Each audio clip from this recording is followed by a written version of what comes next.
Salut à tous, c'est Nico, j'espère que vous allez bien, moi ça va super bien. Figurez-vous qu'il s'est passé un truc historique hier, C'était la première fois de toute l'histoire de Apple qu'il n'y avait pas la queue devant les Apple Store en France pour la sortie d'un iPhone. Bah c'est vrai quoi, chaque sortie d'un iPhone est un événement, on va pas se mentir, mais là pour celui-ci c'était un peu spécial, et pas uniquement à cause du confinement. Alors déjà un iPhone qui sort au printemps c'est très inhabituel, un iPhone qui n'est pas cher c'est encore plus rare, et un iPhone super puissant qui n'est pas cher, bah ça n'était tout simplement jamais arrivé. Alors aujourd'hui on va le découvrir ensemble et je vais vous donner ensuite 10 bonnes raisons de craquer pour l'iPhone SE version 2020.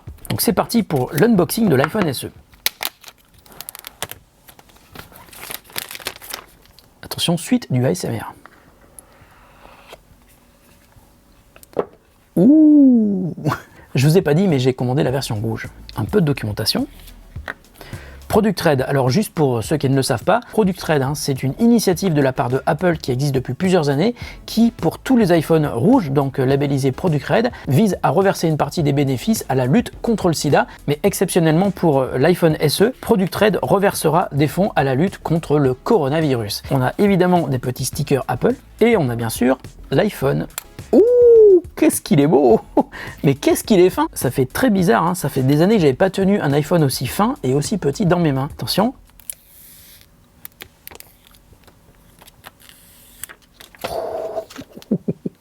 Il est absolument magnifique. Et il y a un bouton. Donc dans la boîte, on a aussi un chargeur secteur, petit format. On a des écouteurs avec une prise Lightning, un câble USB-A vers Lightning et on vérifie, mais il n'y a pas de prise jack. C'est dommage, mais on va dire que c'est dans l'air du temps. Voilà, maintenant que j'ai tout rangé, je vais vous donner donc les 10 raisons pour moi de craquer pour l'iPhone SE en 2020. Alors tout d'abord, l'iPhone SE reprend l'apparence et la taille du dernier iPhone équipé d'un bouton d'accueil physique. L'iPhone 8, l'écran de 4,7 pouces est pour beaucoup le meilleur compromis entre la compacité de l'appareil et le confort d'utilisation. Après l'iPhone 8, tous les écrans d'iPhone ont été plus grands sans cette énorme barre noire en haut et en bas. Si c'est visuellement plus confortable, c'est pas forcément plus facile à utiliser. Quand on compare l'iPhone SE à l'iPhone 11 Pro, l'ensemble est évidemment beaucoup plus compact, il est aussi beaucoup plus fin et on revient donc à un format qui devrait séduire beaucoup d'utilisateurs à la recherche d'un petit smartphone, petit mais très puissant, et ça on en reparle plus tard. Alors deuxième raison, je viens de vous le dire, c'est le retour du bouton d'accueil, lui aussi regretté par plein d'utilisateurs. Alors je sais pas si vous vous souvenez, mais même Donald Trump a posté un tweet à Tim Cook pour lui demander de faire revenir le bouton d'accueil à la place de Face ID et des gestures. Merci Donald Trump, c'est peut-être grâce à toi finalement. Il sert à quelque chose Donald. Le bouton d'accueil vous permet donc de revenir à l'accueil de l'iPhone, mais c'est aussi un capteur biométrique qui vous sert à déverrouiller votre iPhone avec l'empreinte digitale. On l'avait presque oublié, ça s'appelle Touch ID, et pour beaucoup, Touch ID est même plus intuitif que le déverrouillage par Face ID et l'ensemble des gestes qu'il faut donc apprendre pour utiliser un iPhone dépourvu de bouton d'accueil. Alors troisième raison, et à mon avis c'est l'une des plus importantes, l'iPhone SE hérite du même processeur que les iPhone 11 et 11 Pro, et ça c'est une surprise. On aurait pu penser que Apple utiliserait un processeur plus ancien, par exemple le A12, présent sur l'iPhone XS, mais c'est bien la puce A13 Bionic, la dernière en date, la même que sur l'iPhone 11 et 11 Pro, qui propulse l'iPhone SE, un appareil qui est donc vendu pratiquement 2 fois moins cher que l'iPhone 11. Et si la puissance est importante pour les jeux, pour le multitâche évidemment, elle l'est aussi pour la partie dont je vais vous parler maintenant, la photo et la vidéo. Donc quatrième bonne raison de craquer pour l'iPhone SE, c'est donc sa partie photo et vidéo. Alors là, on a le strict minimum en termes de hardware et donc de focale. Il n'y a qu'un seul objectif à l'arrière, vous le voyez, le zoom sera donc forcément numérique, et il n'y a pas d'ultra grand angle. En revanche, avec son processeur A13 Bionic, à focale identique, le smartphone offre la même puissance de calcul et quasiment les mêmes fonctionnalités que l'iPhone 11 et 11 Pro. Smart HDR, mode portrait pour les humains uniquement avec celui-ci, avec différents modèles d'éclairage en temps réel et une partie vidéo qui n'est pas en reste. On a droit à de la 4K à 60 fps avec une stabilisation exceptionnelle, a priori de même niveau que l'iPhone 11 et 11 Pro, mais pour cette partie, je ferai un test comparatif plus poussé dans quelques jours. Alors cinquième raison, et là aussi ça va faire des heureux, l'iPhone SE a un dos en verre, vous le voyez, car il est compatible avec la recharge sans fil, mais ce n'est pas tout,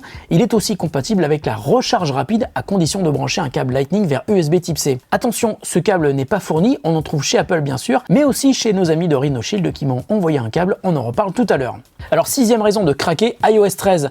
D'une part, iOS se bonifie avec le temps, chaque année apporte son lot de nouveautés, par exemple avec iOS 13, on a désormais un mode sombre, on a aussi la compatibilité avec les manettes PS4 et Xbox One, mais ce qui est vraiment intéressant, c'est qu'avec son processeur, le A13, on peut tabler sur une durée de mise à jour d'au moins 4 voire 5 ans avec ce modèle, nouvelle. Et à ce prix-là, acheter l'iPhone SE, c'est donc aujourd'hui un véritable investissement sur plusieurs années. Essayez de trouver un smartphone Android vendu au même prix et aussi puissant et qui vous assure donc une aussi longue durée de vie avec des mises à jour d'OS qui permettront toujours au smartphone de tenir la route. Et ben c'est pas gagné. Pour moi, iOS, c'est la grande force de l'iPhone, peut-être même plus que le hardware. Alors je vous l'ai dit, l'iPhone SE reprend la taille et le design de l'iPhone 8 et la très bonne nouvelle, c'est qu'il est donc compatible avec beaucoup d'accessoires dédiés à l'iPhone 8 et même l'iPhone 7 avant lui, puisque ce sont les mêmes. À commencer par les coques de protection, et vous le voyez sur le bureau, mes très bons amis de Rhino Shield m'ont donc envoyé des coques dédiées à l'iPhone 7 et 8 compatibles avec l'iPhone SE. Et ça va être la même chose pour les écrans de protection anti-choc qui sont bien plus efficaces que les protections en verre trempé. Donc si vous achetez l'iPhone SE, surtout équipez-le d'une armure anti-choc avec une coque de protection, donc ça peut être la Solid Suite comme ici, ou la version Naked, donc c'est le Crash Guard NX qui vous permet aussi d'ajouter une protection anti-choc pour l'arrière et de customiser les boutons sur les côtés. Alors je vous le rappelle, si vous voulez payer vos protections Rhino Shield moins cher, vous avez moins 10%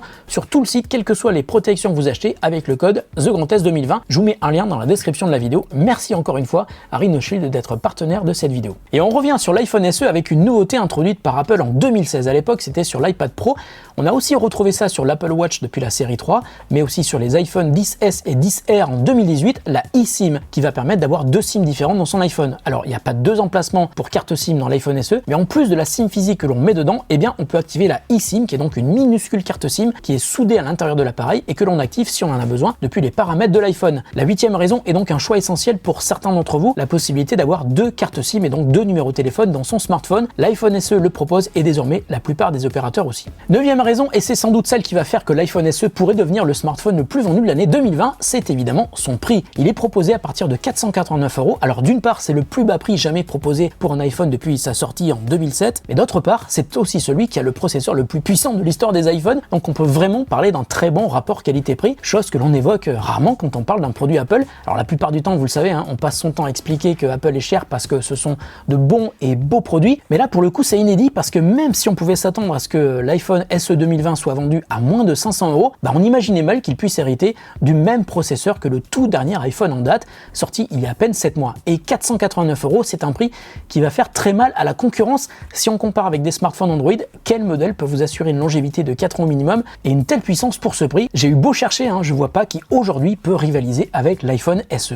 Et enfin, la 10e raison, c'est qu'avec ce prix très agressif, donc 489 €, l'iPhone SE est déjà dispo chez les opérateurs avec des tarifs super avantageux quand on prend un nouvel abonnement. J'ai trouvé le meilleur tarif chez Orange. L'iPhone SE est dispo à 1 € lorsque l'on prend un nouveau forfait 110 Go. Alors je connais bien ce forfait parce que c'est celui que j'utilise personnellement depuis plusieurs années, sauf que moi quand je l'ai pris, il était à 60 Go et la quantité de data est donc régulièrement augmentée pour arriver donc aujourd'hui à 110 Go. Donc Orange propose l'iPhone SE à 1 € si vous prenez le forfait 110 Go qui est vendu 49,99 € par mois pendant un an et qui passe à 64,99 € au-delà. Alors c'est vrai, c'est un abonnement qui est cher, mais comme je vous le disais, c'est celui que j'utilise personnellement depuis quelques années et je recommande à tout le monde de prendre un gros forfait de ce type quand on utilise beaucoup son smartphone pour faire plein de choses, pour téléphoner évidemment, mais aussi pour la data. 110 Go, ça vous permet de vous servir de votre iPhone pour surfer évidemment sur le web quand vous n'êtes pas sur votre Wi-Fi, mais aussi pour faire du partage de connexion vers votre ordi ou votre tablette. Mais ce forfait de chez Orange est aussi parfait si vous voyagez beaucoup.